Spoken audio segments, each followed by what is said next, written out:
welcome everyone. This is the public launch. It's actually the second session of the public launch. We had a session earlier today to see people where Brian is in Southeast Asia and the Far East and Australia and all of those places. But we're having a second session to see people who live a bit more westerly direction. And welcome to this session. We're going to really just present to you what has been worked on for the last 3 years, which is the Global Alliance for Values-Based Education, GAVE for short.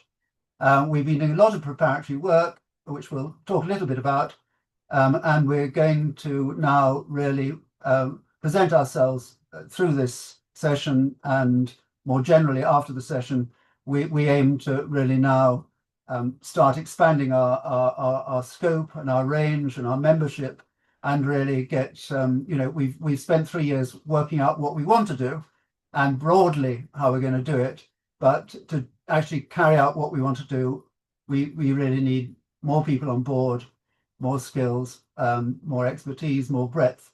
And that's what we're aiming to do in part by this session. So it's an introductory session for all of you. We've got 5 speakers actually who are going to speak to you from different aspects of what GAVE has been doing and what we intend to do, the history of it and its purpose and vision. And then, as I was saying to people who were here earlier, the idea after that is to have a general discussion for the last third of the session. My name, incidentally, is Charles Fowler. I have been the chair of the Human Values Foundation, an educational charity which promotes values-based programs to schools in the UK, where I'm based, and around the world. I'm also the global coordinator of World Values Day, which is an annual campaign, been running for about 10 years, which I know a number of you are aware of. And I'm actually the chair-elect of GAVE. I'm assuming the chair next year for 2026, 1 year only. We rotate the chairs. So we've had Professor Nazreen Dassou, who was I think our first chair, if I'm right to say that, who holds the UNESCO chair in values education. And then we had, after that, Thomas, sorry, my mind has gone, it's just gone dead. Thomas Nielsen of Canberra University, professor at Canberra University. And then I'll take the chair on, and then it rotates every year. So that's me. So before I go any further, I really want to hand over to Craig Sheely, Dr. Sheely, who is one of the founding members of GAVE. He was in at the start, which I wasn't. He is, for those of you that don't know him, the executive director of the International Beliefs and Values Institute, which developed under his leadership the Beliefs, Events and Values Inventory. He's a licensed clinical psychologist and was professor of graduate psychology at James Madison University for over 20 years. And has broad global experience of what's going on in the value space and connected spaces in education, which is extremely valuable to us. And Craig, I'm going to invite you to speak to us. Let me just, give me a second, I'll even highlight you. Good. Over to you. Hey, everybody. Thank you, Charles. Thanks for moderating all this. Delighted to be here for part 2. We had a really nice turnout earlier today, and delighted to see everyone here, many friends as well, which is great.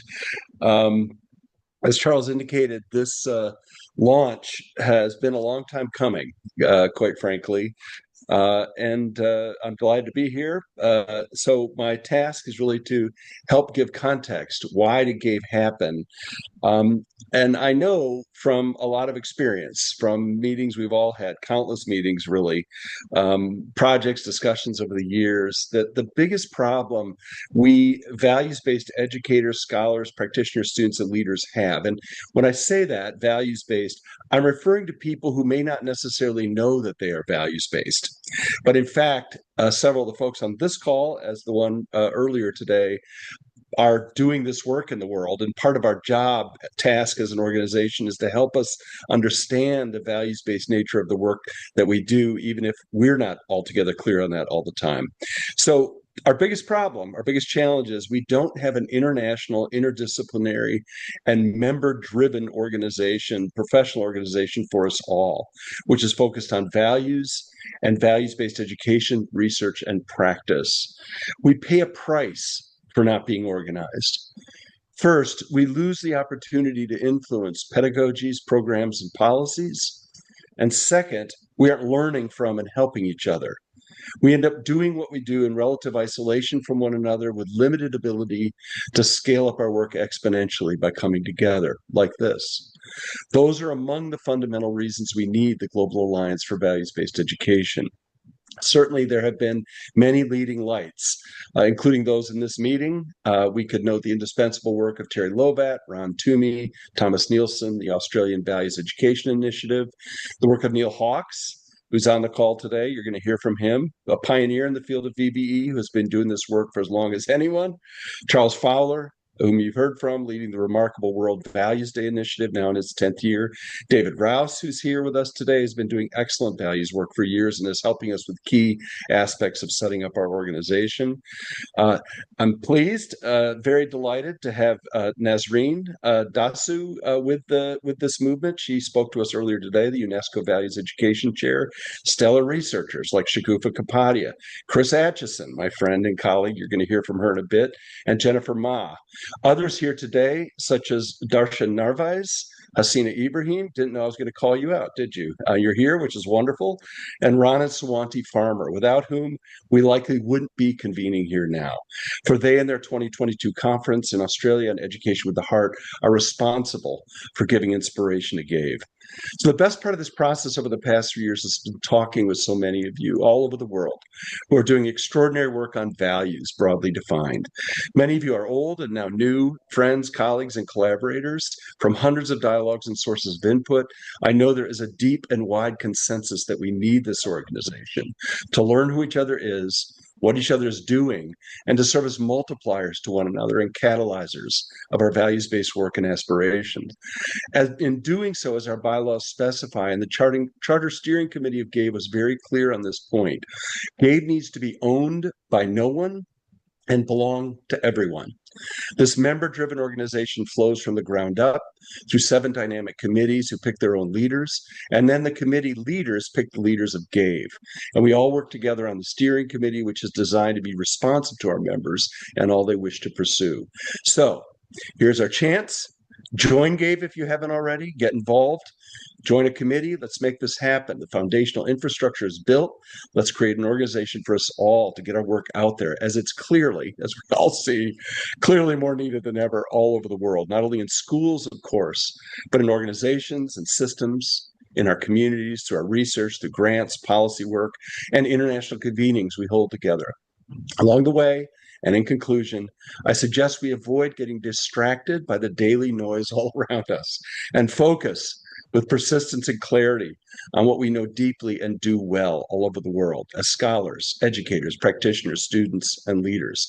Our values-based work is integral to helping humans learn, grow, and develop in ways that are aware, compassionate, and able to handle complexity in self, others, and the larger world. We have enormous promise and potential, and I look forward to seeing all we can do and be through GAVE in the months and years to come. So thank you. Thank you so much, Craig. That was wonderful. And how much you managed to cram into 5 minutes, I'm just astounded by. Lots of practice. Good. Thanks, and hello to those that turned up in the middle of Craig's talk just then. A whole contingent. I'm sorry if you were kept waiting a little bit, but good to see you all. And so we've heard a little bit about the background of GAVE and why we're having this session, which is really an introductory one to mark the launch of GAVE and to see, how many of you might be interested, frankly, in getting involved with us. So it's very much an exploratory, introductory session on both sides. the thing I think that it'd be good to hear now is we've got Ron and Swanti Farmer weren't able to be here today. Craig mentioned them in his talk. They were very much in the founding part of GAVE, because GAVE really sprung from a conference held and initiated by Ron and Swanti on the Gold Coast in Australia, which was all about putting heart back into education. I paraphrase the title a little bit. And it was a very powerful meeting of a lot of people involved in values education from around the world. And out of that came the idea, we must, we can't just stop at this one thing, we must get the message out. So I'm going to just show you a video clip that Ron and Sue have prepared. And just before I do that, just to give a little bit of background, because they're a very interesting couple. Ron lectured in clinical psychology in the University of New South Wales and was actually, and this was many, many years ago, trained the first practitioners, CBT practitioners and behavior modification practitioners in Australia, before moving towards values and values education. And he and Swanti run workshops in values education, which they've been doing for many years, helping teachers and parents undergo a personal transformation to become the role models that are needed for the children they care for. And as an inspiration for that was very much the Tugulawawa school in Australia, which was a real groundbreaking school.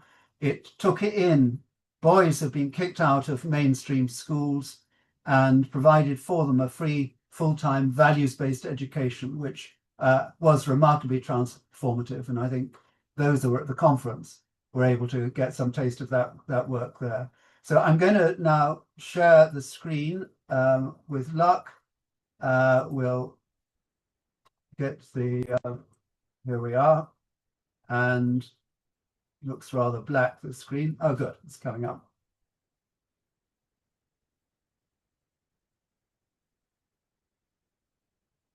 대통령님이 오시는데 예. That's not it, is it? It's always been running in the background. I'm going to have to go back. Charles, you just need to rewind it, Charles. That's all. I do, I know. Okay. Let me go back to the previous one.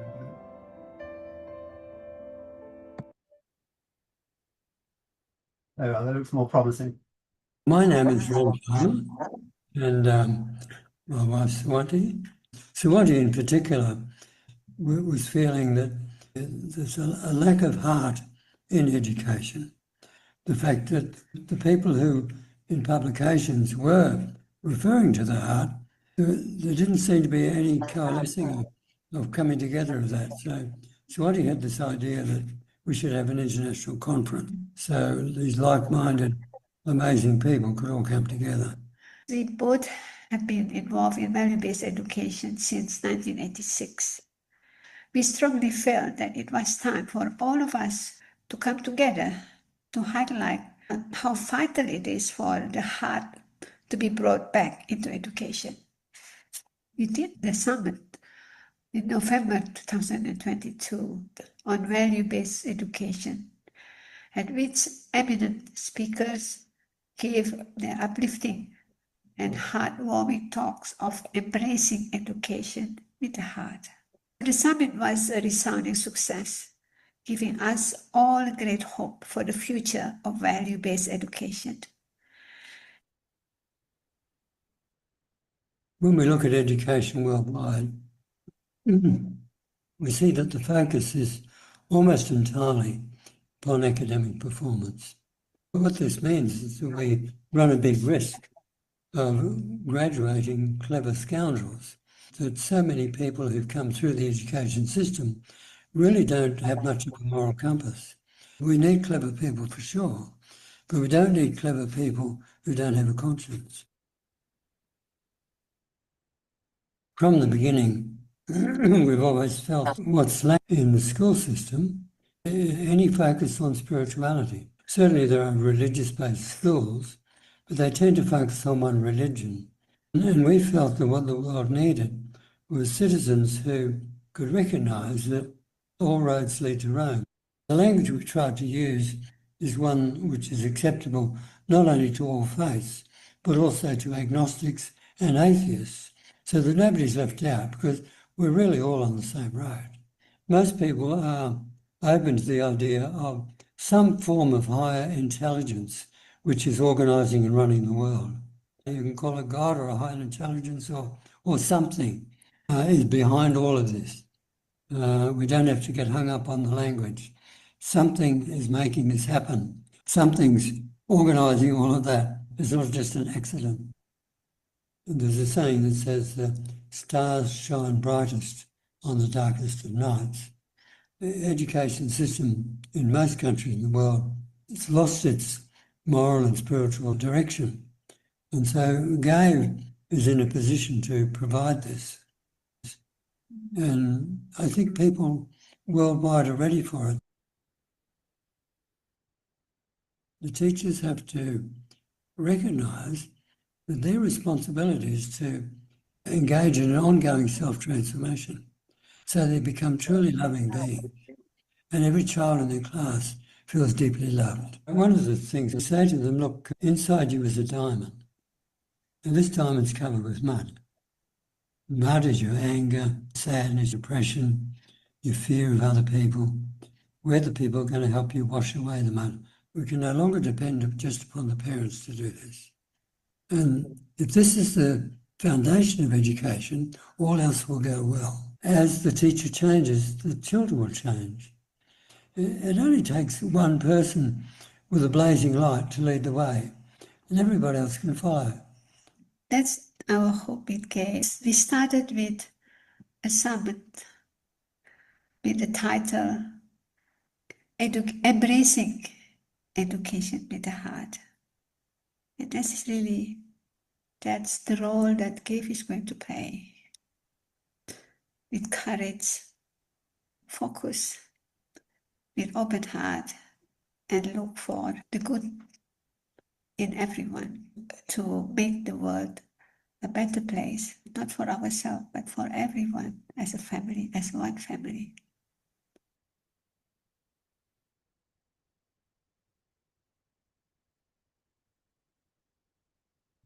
So that's Ronald Siwanti, who really provided the initial energy to get this GAVE thing going. And also at the conference, I know, was Neil Hawkes. And I'm going to now introduce Neil to take on the discussion a little bit further. He's going to talk about what GAVE gives the world. Neil, can I just introduce you before putting you on the screen? Neil's known to many of you, I think, most of you maybe, as a speaker, educator, broadcaster, author, social commentator, very much in all of those things from a values perspective. He co-founded the Living Values Education organization, which is now very much global, founded the International Values-Based Education Trust and its educational arm, Values-Based Education, and has been one of the founders, as I mentioned, of GAVE. He's a UNITAR expert on ethical leadership, part of Values 20, advising G20 leaders, and has also written a book, My Heart, Transforming Lives Through Values. Neil, great to have you here. Over to you. What GAVE can give the world. Thank you, Charles. I didn't recognize myself when you were talking then. Gosh, thank you very much for that very generous introduction. I'm feeling really emotional this afternoon in the UK, and as I was earlier today on the first session, because for me this is a dream come absolutely true. For many, many years as a values educator, I've been thinking, why can't we all come together? You know, I represent so many different organizations. You've mentioned Living Values. In the early days, it was the Human Values Foundation I helped with a bit, and then values-based education and all that. And I help so many different organizations. And my discovery was they're all full of wonderful people who are going in the same direction. They've all got incredible hearts and they're all saying very similar things, sometimes with a different language, but basically it's the same thing. So my dream was, how can we all come together? And at Ron and Sawante's wonderful Gold Coast conference, some of us got together and had a chat and said, how can we make this thing, how can we turn up the volume of values-based education? And hence GAVE was absolutely born. And I'm just thrilled because one of my worries is that some of us are getting older now and we need people who, with the same passion, the same enthusiasm, to come into the organizations. Because, as Craig said, we're at a particular time in human development when we really do need to really think about our values. Before coming this afternoon to this meeting, I was watching a video that's on LinkedIn and a few other places, and it features a wonderful school in Mozambique called the Willow School. And there's a student who's talking us through what makes the school a values-based school. And at the end of that video, he said, VBE is not just about learning facts, but how to be better people, better people. What do we give to the world? Well, my area in ethical intelligence is the ability to ethically self-regulate your own behavior. And I've stood up in all sorts of places, including the United Nations, and I've said, if only our leaders were ethically led, our world would be quite a different place. I'm reminded so often from so many people that there's so much corruption in the world, self-interest, ego-led people who are in it for their own or their families' benefit, but aren't altruistic.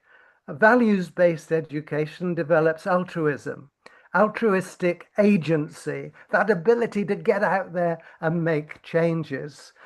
Values-based because it's based on values, but those values underpin everything that an organization or a school actually does. But what it has to ensure is that there's consistency between what individuals in an organization feel about values and the institutional values. Values often fall down because those two things aren't aligned. So a lot of honest conversation has to go on. And the important point is that it's no point in talking about values. We can all talk about them.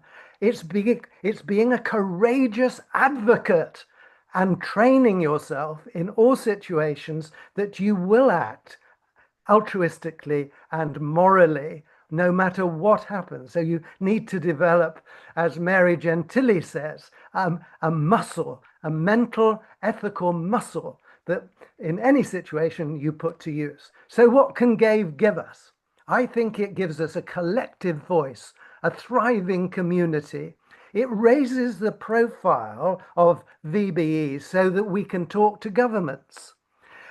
It helps to nurture all the human intelligences. AI cannot have ethical intelligence. It doesn't have emotional intelligence. It doesn't have critical thinking in the way that a human being does. So schools and organizations that have VBE develop that infrastructure inside them. So we become advocates of truth, not falsehood. Research-based. This is a biggie for me. A lot of my own work has been sort of pushed aside because they say your research is minimal. We need more data. And I think GAVE will give that amount of research. And I'm so thrilled that so many academics have joined our group. Lastly, GAVE gives hope to the world. I think that we desperately need the hope. And I think as our organization spreads and people find out more about what VBE is, that it's underpinned by really great thinkers who know that the health of human health and our well-being all depend on our value system that we have. So GAVE has, I think, the most incredible future, but it needs you. It needs each one of us. And I'm thrilled that it's a membership organization, so it won't be dominated by a few loud voices, including me. So thank you very much. I'm delighted to see you all here today. Thank you, Charles. Lovely. Thank you so much, Neil. That was fantastic. And I think inspiring for us all. And we're actually turning next to look back at some of the other reasons why we can be inspired, but for the prospects of values education in the future. Because I'm going to just play another. There's somebody else that couldn't be with us today, although he was in the UK until a few days ago. Terry Lovett, Professor Terry Lovett, who's one of the most distinguished voices, I guess, in research on values education. Terry is emeritus professor at the University of Newcastle, visiting professor at and UNESCO UNITWIN partner at the University of Johannesburg, South Africa, and also honorary research fellow at the University of Oxford. And his research for 20 years or more has focused on values education. He was notably, I think for the purposes of what we're saying today, he was the chief investigator. He was managing the research and practice projects for the Australian Values Education Program, which many of you will know was probably the biggest practical experiment, if you like, or exercise experience in nationwide values education that I think there's been, and that's not to say there haven't been others in different parts, some of the Northern Europe ones, and there's been others going on, and one is just starting in the Philippines, I guess. But this was a very well researched, well covered, and Terry was involved in really masterminding the whole research input into that as values education was put into schools across Australia. So I'm now going to share a message from him. So I say he couldn't be here today, but I hope this will be illuminating. I'll just put it on a full screen and kick off.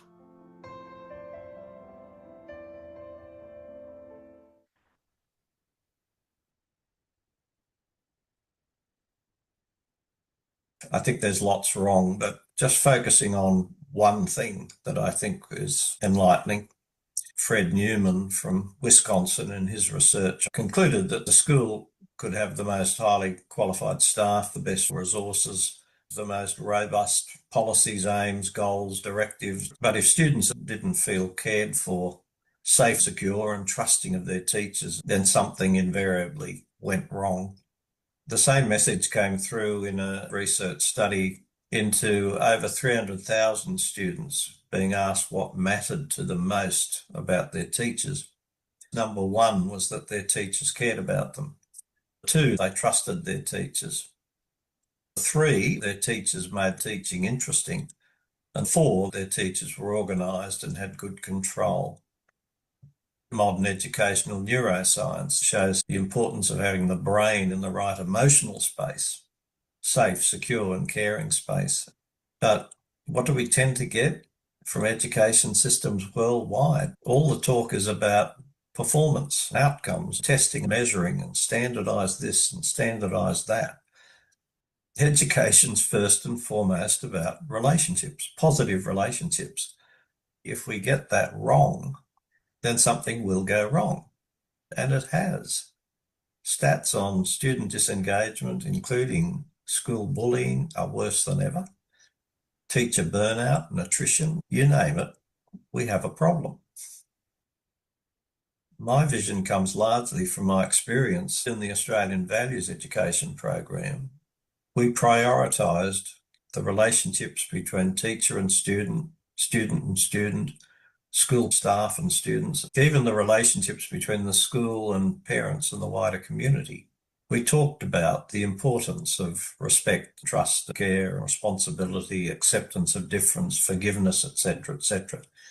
The language of values became part of school discourse, be it the signage on the street front, to the language the school principal would use in assembly, to the language used in behaviour management situations, and all the way through to the way curriculum content was unpicked in classroom learning, focusing on the value and relevance of the content, be it a theme in English literature, a discovery in science, whatever. Through this approach, schools became calmer places, safer, more secure, happier places. Teachers and students reported higher levels of well-being, social, emotional, personal. Reductions of things like teacher and student absenteeism, behaviour management issues, etc. Academic learning began to improve. Reports of students being more engaged, doing better work, having better discussions, teachers talking about their own pedagogy being more robust. It's not that academic learning is not important to those who promote a values pedagogy. It's a case of how to get there.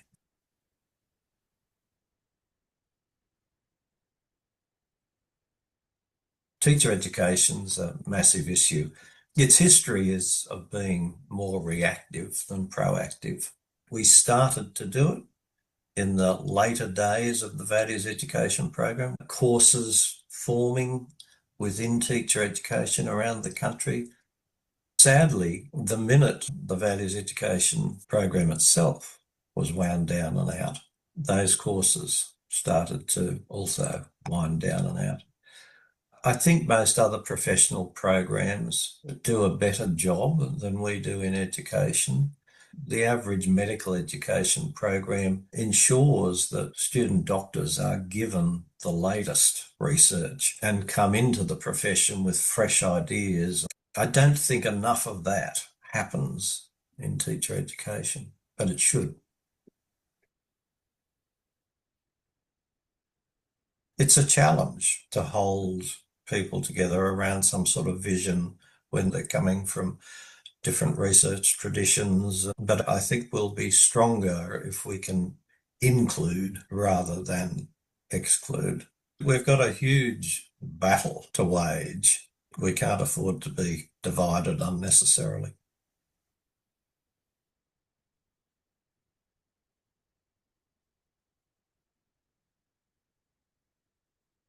Great. Okay, so that is, I think, a very, very interesting account of, in a very short space of time. It's true, but an account of really the background, or part of the background we have in values education around the world, and this wonderful experiment in values education in Australia, which was cut short, as some of you will know, by a changing government in Australia, where they decided to go for needed to improve PISA scores, so they cut out all this rubbish about values education, all the rest of it, and went back to a very old, more traditional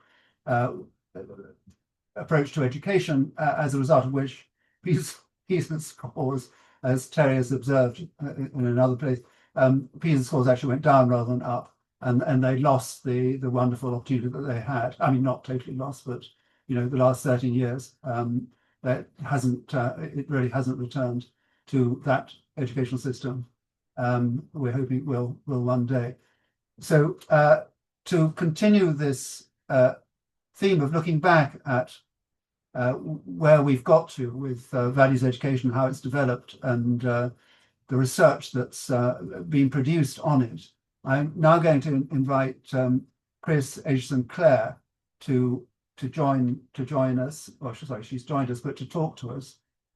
Chris is for the past 10 years, she's directed the Purdue University's Center for Intercultural Learning, Mentorship, Assessment and Research, and created the Intercultural Learning Hub there, a resource for interculturalists.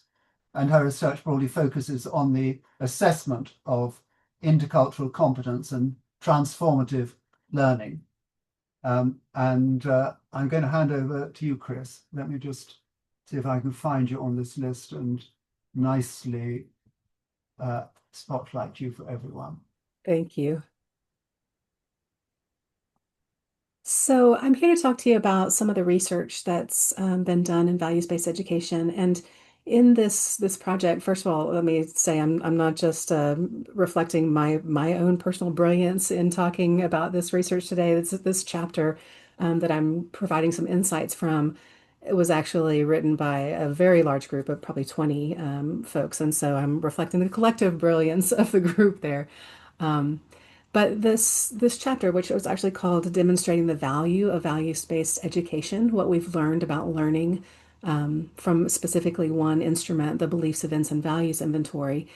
We basically pulled together a couple decades of research using this instrument, the BEVI, to think about what it says about values-based education and where we go from here with research, knowing what we have learned from this instrument.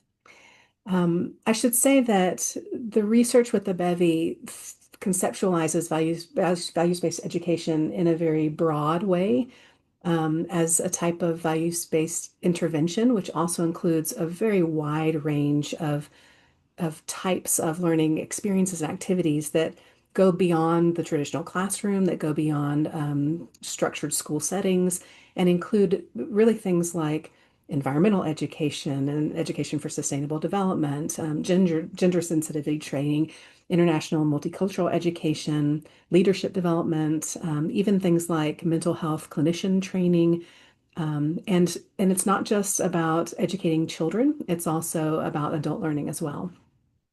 And so when we think about values-based education within that larger setting, what we learn is that values-based education includes two sort of distinct but interwoven types of activities, and those are teaching about beliefs and values and then teaching of beliefs and values. And that distinction is going to become important. You'll see as I draw some of these insights out of this chapter that we wrote.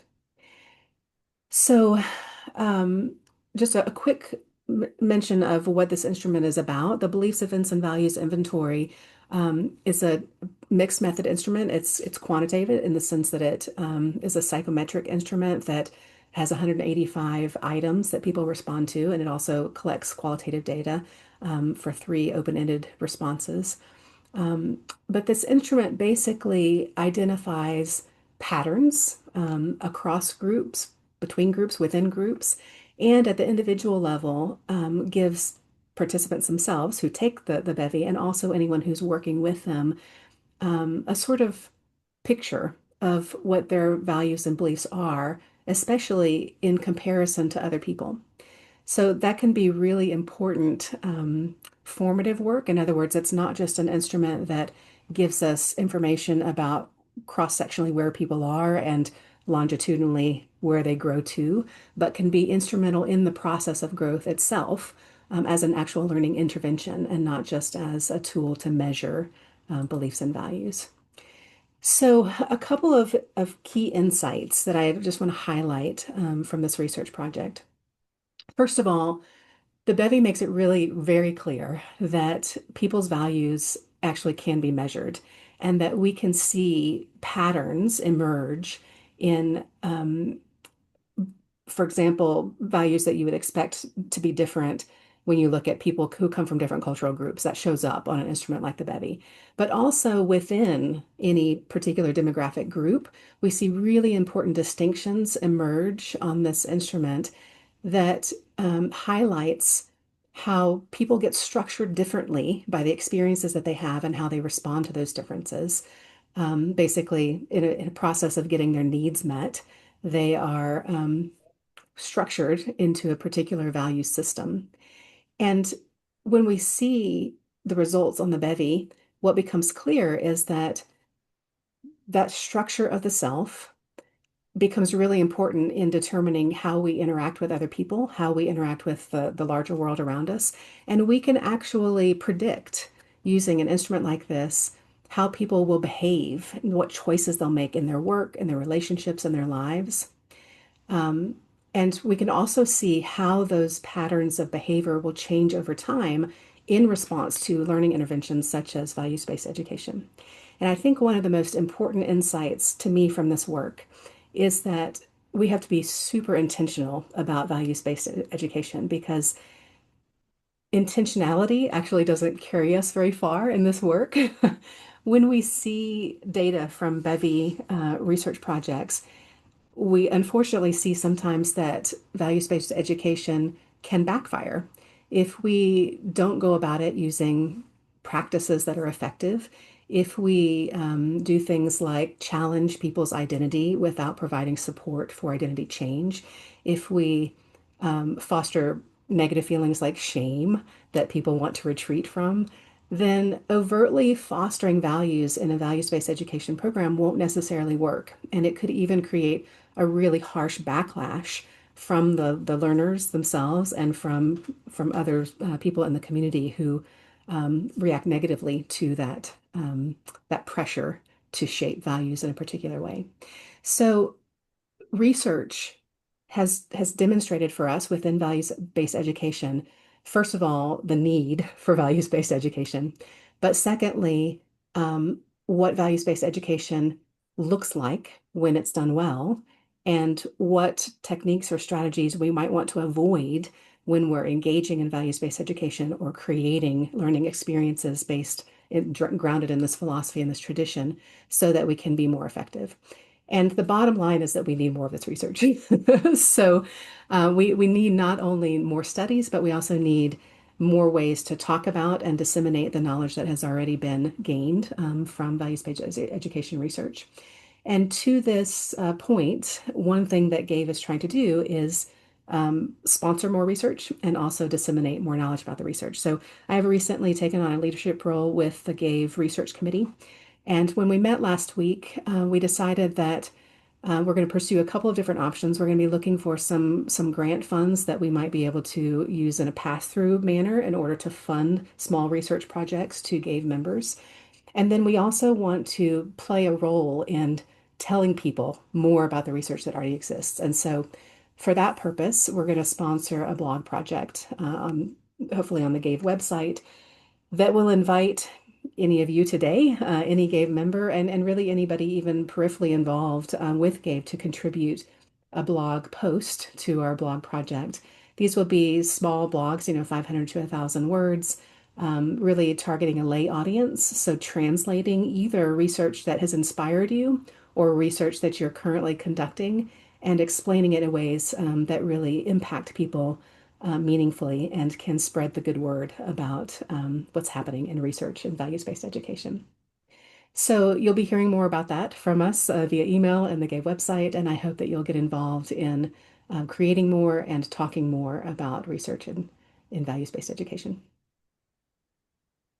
Thank you so much, Chris. That's fantastic, and I think it really that talk encapsulates a lot of what we're really about in GAVE. I mean, not just in terms of research, but just in terms of GAVE providing a structure and mobilizing all the resources that are potentially available to us around the world, with so many people involved actually in values education, either from the point of view of research or from the point of view of practitioners putting various initiatives into action in different parts of the world. So we've got a lot of research, we've got a lot of actual experience there, but it's a question of bringing it all together and making people aware of it and just generating the filling the gaps that we need to fill to make it a really compelling, unavoidable argument that we can present to policymakers, that we can present, well, bottom up and top down, frankly. We need to do all of that, and that for me is the need for GAVE. That's why we need GAVE. The world needs GAVE. I think that we all think the time is right. We probably think the time, it could have been a few years ago. But I mean, let's grab the opportunity now and really try and make this thing move. So now what we're going to do is we're going to have a discussion, a forum, an open forum, where we'd love you to ask any questions you've got to ask or make any observations.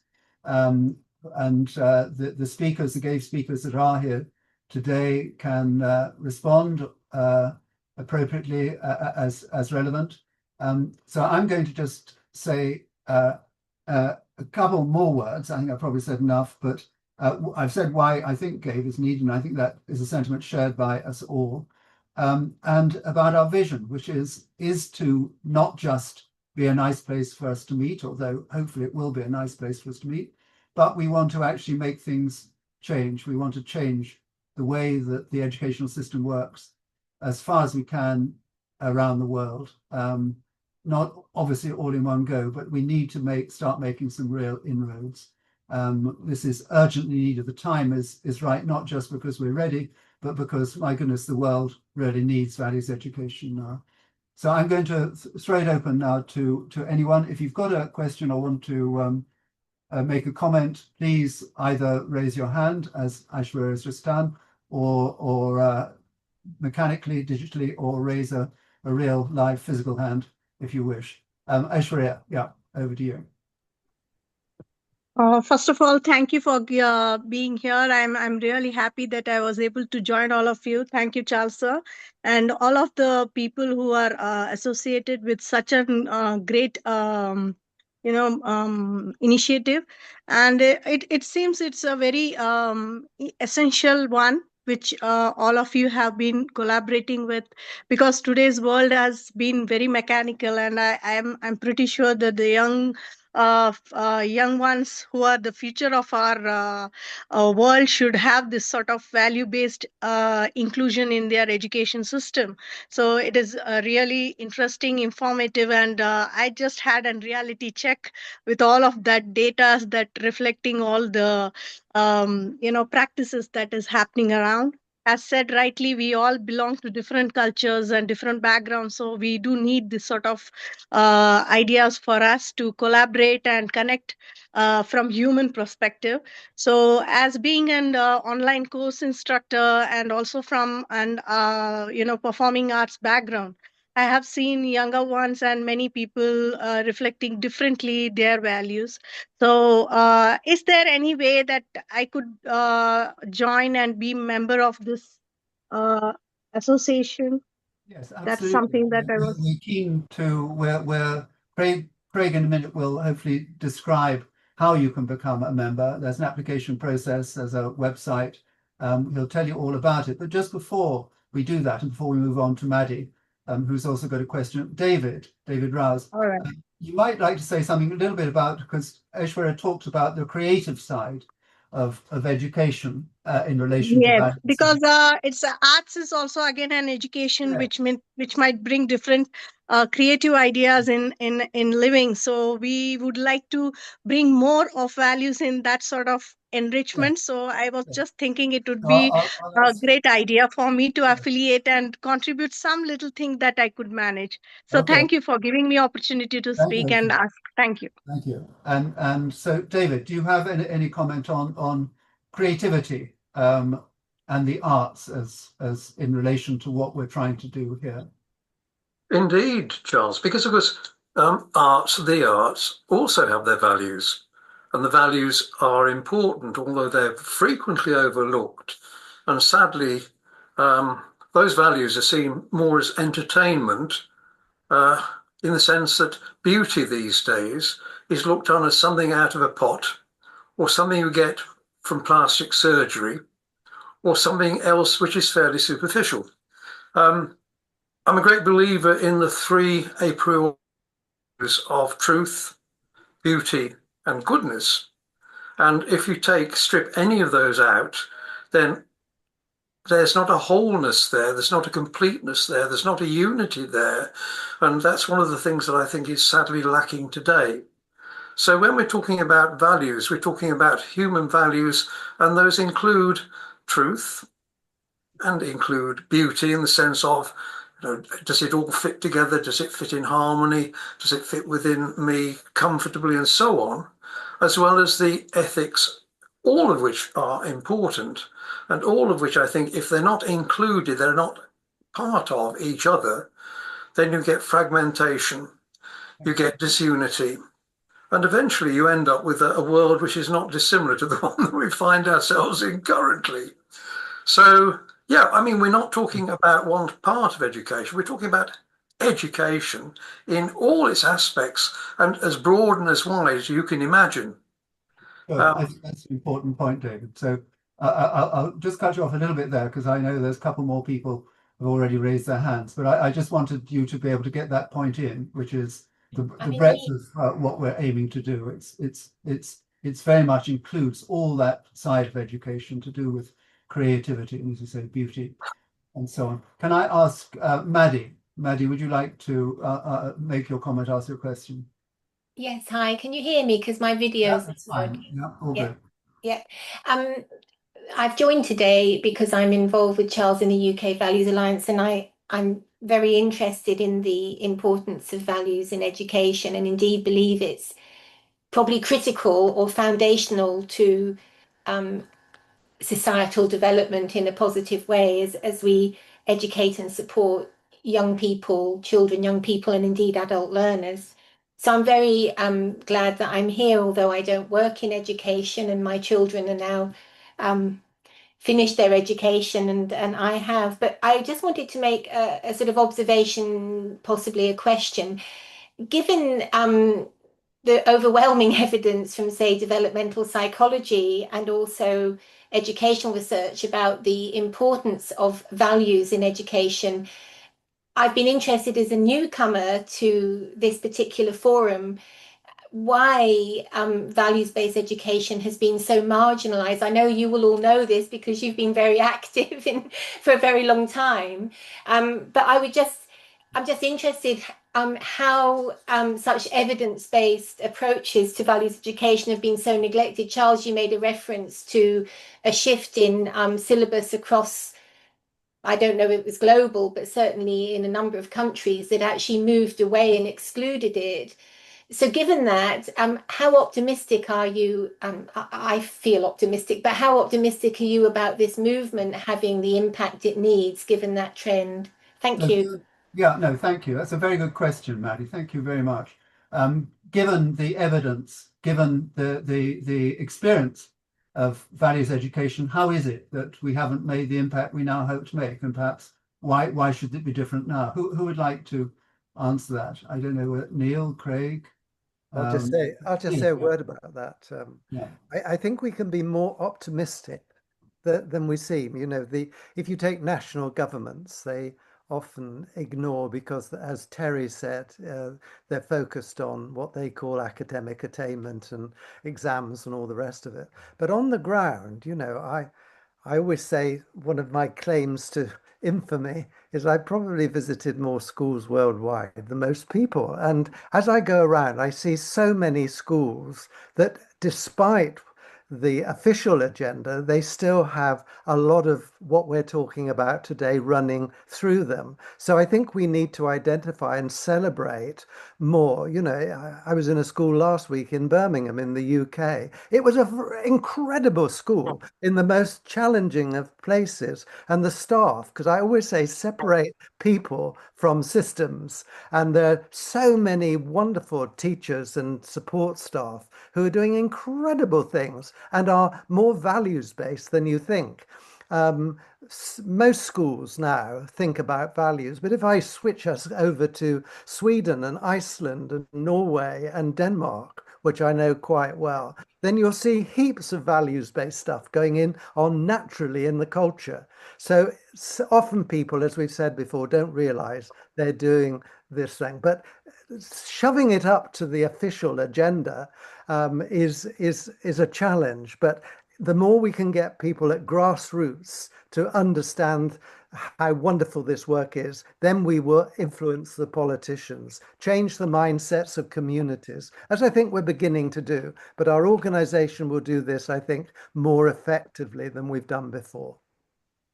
I think that's the answer, isn't it? Together, we stand a much better chance of making an impact than we do individually as individual organizations and individual people as well around the world.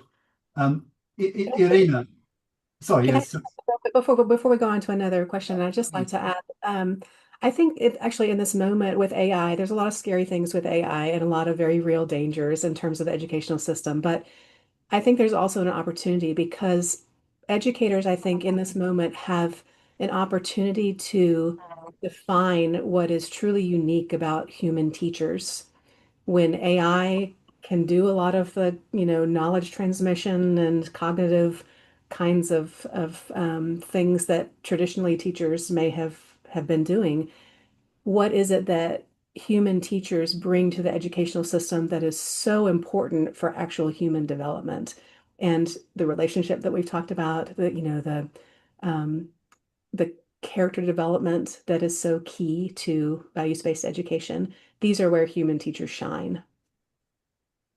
If I may, I'll just make a couple quick observations on this question of why hasn't this taken off.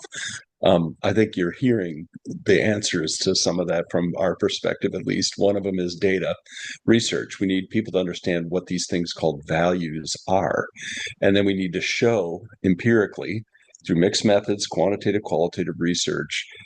Certainly the bevy can be part of that, but there are lots of other measures out there that can help as well, and lots of other paradigms out there that can help to show the impact of this kind of work. The other thing I'll just comment on is that what's really nice about these kinds of convenings, this being the second of the day, is look how interdisciplinary it is. I have friends I see on this call from people like Jerry Burgess, who's a well-known neuropsychologist in the world, all the way to John Stile, who's a professor of English and humanities in Spain. So you hear one thing I think that has been a problem is we've relegated our work to disciplinary spheres, and we have not embraced the entire spectrum. To many of David Rouse's points just a little bit ago, we need this because it's sort of the feminine, quite frankly, gets excluded from STEM type approaches. You understand what I'm saying, I hope. And we need a much more integrated approach that values and embraces the entire spectrum of human expression. So I think we need to keep our mind and our efforts clearly focused on that as Gabe unfolds. If we do that, show the evidence, make things clear, come together around the world, I think we will have much more success over the long term. So thank you, Maddie, again for the question, because it was a really good one. And I think it's sparked off a really good series of responses. We are running a little bit short of time, so two more questions. Irina, you were wanting to speak a little while ago. I'm sorry to take time to come to you. Irina, sorry, you're on mute. This is Irina Maslow from Latvia. Irina, you need to unmute. Yeah. At first, thank you for all speakers. It's very, very important what aspects we stress it. I have not so directly the question, but maybe some comments. Yeah. I started to work on human capability as innovative teacher at the school on all levels, and then doctorate and habilitation. But I see one gap between the generation, and we can observe it in our group now. It is one gap between the generation in understanding for what we will educate. And in my opinion, what do you think? The first one is one shortcoming is we speak about individuals, about individual development. It is not true for school for all. Yes, we must define not. We must educate not for values, about the values. Then they are different by peoples, and I am not true that with investigation we can explore the values of peoples. Yes, and they can tell not the things what they do. We must define what kind of human we like. It is at first. Yeah. I work now at this topic. So we will have humans, yeah, and so as we live now in technologies, post-technology century, artificial intelligence. Time we need smart thinking human Yeah, smart, thinking I think human. you're right. And I think it is the first point we must define what type of human we like. The next one is related to teacher education, I think. Yeah. Then what we will teach? Will we develop the personality, moral education, intercultural education, language education? It is not integrated. Yes. We must speak about facilitating of smart human learning. Also, we must change, we must speak not about the teaching, but about the facilitation of human learning. Okay. Yeah, No, of that's human learning. distinction. And we need to create spaces for learning. It must be intra-individual, inter-individual, spiritual, yeah, using technologies, different technologies.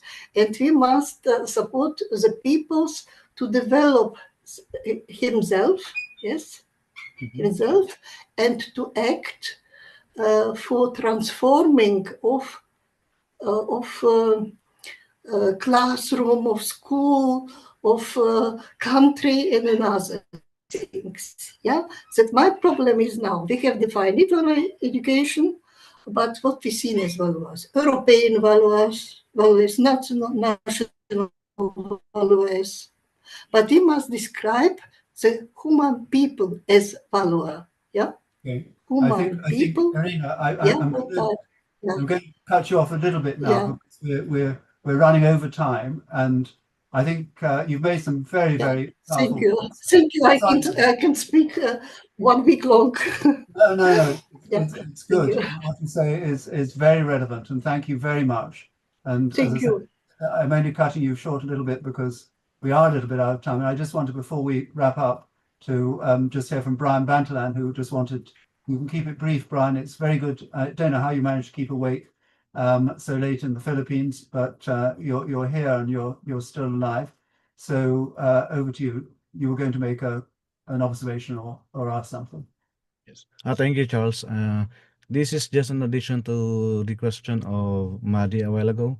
How can we make an impact? Actually, in the Philippines, we are blessed and lucky enough because of the clamor to bring back values in education. So we have the Republic Act. It's already part of our law that the basic education will have a values education subject from grade 1 to grade 12. But the problem I now see is that there is this clamor for training. That is why, while observing, listening to the discussion, it's a eureka moment for me because in GAVE we can convene together for a training, capacitate the teacher to become a values-based educator, and as well as more on research to strengthen the sustainability of the implementation of a values-based education. So with this gathering, with this convention and conference, especially now, I am happy and I am excited to what we can do next, not only in the Philippines, but in the world. Thank you. So thank you so much for the opportunity.